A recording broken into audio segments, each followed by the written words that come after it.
The way water tastes when parched, the sharp, burning sensation of touching a hot stove, the gradual slowing of your body as decades pass. These experiences feel like objective, physical facts of life, but modern neuroscience reveals they are constructs of the mind. For decades, we compared the brain to a biological computer, a machine that takes in raw sensory data from the outside world and processes it into an accurate picture of reality. It turns out that model is wrong. Your brain cannot process the 11 million bits of raw data hitting your senses every second. Instead, it operates as a prediction machine. Drawing on your lifetime of memories and beliefs, it runs a continuous simulation, forecasting what you are about to experience before the data even arrives. We live inside this personalized simulation. Our subconscious anticipations dictate our waking lives, creating a loop where the expectations we hold alter our physical and biological reality. This mechanism explains how Liquid Death, a company selling ordinary water in tall aluminum cans, reached a $1.4 billion valuation. By branding water with flaming skulls and Gothic slogans like "Murder Your Thirst," they bypassed the product and went straight for the consumer's expectations. This is the source of that water, the serene Austrian Alps. In blind taste tests, it is indistinguishable from brands costing far less. The value is generated entirely by the experience loop. The aggressive packaging creates a mental simulation of a rebellious experience, and the brain delivers that thrill before the first sip. We see this same loop in the way we enjoy luxury goods. In a classic study, researchers used fMRI machines to scan subjects while they drank wine. They were told one glass was a cheap $5 blend, while the other was a $45 vintage. Both glasses contained the exact same wine.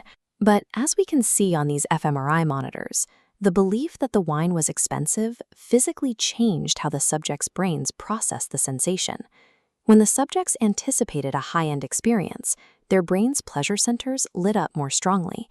To match the $45 price tag, the brain actively added layers of depth and richness to the flavor profile that weren't actually there. If expectation can alter blood flow in the brain to change how we taste, it possesses a measurable influence over our internal physical state. This same forecasting engine that alters flavor also governs how we experience pain. We are taught to view physical pain as proof of injury, a direct signal from damaged tissue to the mind. But specialized nerve endings only provide raw data. The subjective sensation of hurt is always generated in the brain. Neuroscientist Tor Wager demonstrated this by applying painful heat pulses to volunteers. After several rounds, he applied a powerful analgesic cream to their skin, telling them it would substantially decrease the sensation. The cream cut the volunteers' pain in half, but the analgesic was actually ordinary hand lotion from a university bookstore. The skin received the same heat, but the brain interpreted the signal differently. Because the prefrontal cortex anticipated relief, it commanded the brain's internal pharmacy to release natural painkillers. The physical relief was real, but it was manufactured by a belief, not a chemical.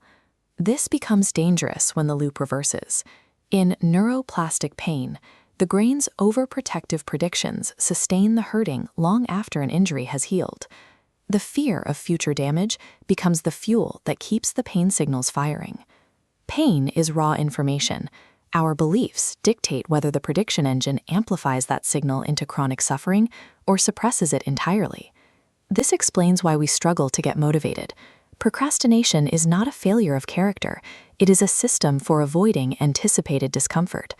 When you put off a difficult task, your brain is predicting that the effort will be exhausting or awkward.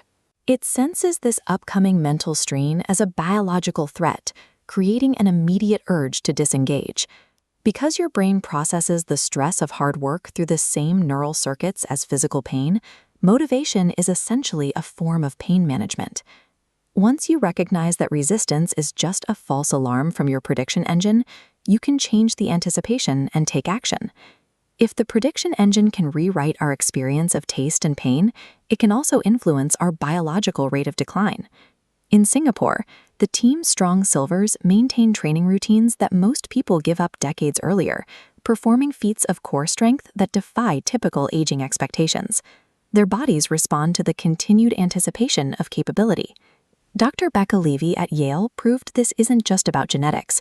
She followed 660 people for over 20 years to track how their views on aging affected their survival. This chart shows the significant deviation Dr. Levy discovered. Low cholesterol adds roughly 4 years to your life. Exercise adds up to 3. But holding positive beliefs about aging adds an average of 7.5 years. This works through clear biological pathways. Expecting continued vitality leads to more consistent training and social engagement. Those behaviors actively lower inflammation and stress hormones, creating the healthier biological profile that reinforces the initial belief. The simulation in your head is a physiological tool. By expecting capability to persist, you can command your biology to respond in kind, effectively slowing the clock on your own aging. The human body reshapes itself in harmony with what the brain expects to happen. Every moment, our physical experiences are being sculpted by these anticipatory beliefs. We possess the capacity to influence our own biology, yet we often hit a wall. Evolution wired us with a quit switch, a default setting that triggers exhaustion to protect us long before we've reached our actual limit.